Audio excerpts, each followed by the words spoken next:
on that tree some Christmas lights were. In September 2010, a devastating wildfire ravaged Fourmile Canyon near Boulder, Colorado. Burned over it and then came back down and burned through it and then went back up when the wind shifted and burned it again. The fire caused $217 million in damages, destroyed 169 homes, and burned close to 6,200 acres of land.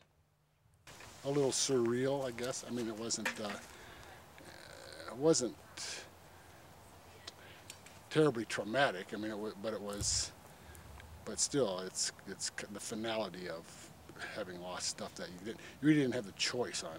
Decades of fire suppression led to fuel buildups that can make wildfires so devastating.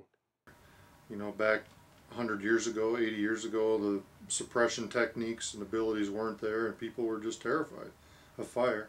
So then Smokey Bear was a cool dude. Now I'm not so sure. It may take generations to restore the forest to its natural state. Up until 100 years or so ago, that wildfires came through on a regular enough interval that large areas were what we would consider to be a healthy forest of diverse age classes, whereas now everything seems to be one or two age classes, which contributes to that risk. If authorities employ methods like aerial mulching, prescribed burns, and building erosion barriers, a burned landscape can recover in 3 to 5 years.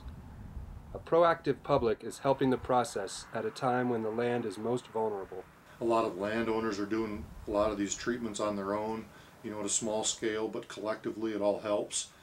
And so I think 10 years down the road that there won't be a lot of evidence of erosion.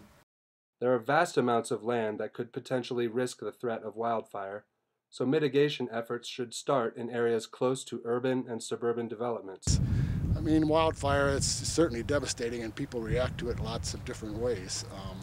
Some are, it's just too devastating. Some just look at it as, gee, you know, here's a chance to start over. But through all of that, I think it's really brought the community together quite closely, and I think that's a good thing. So. It is impossible to ever fully contain the threat of wildfire. As more people move into land where this force of nature is a part of the ecosystem, they must find a way to coexist.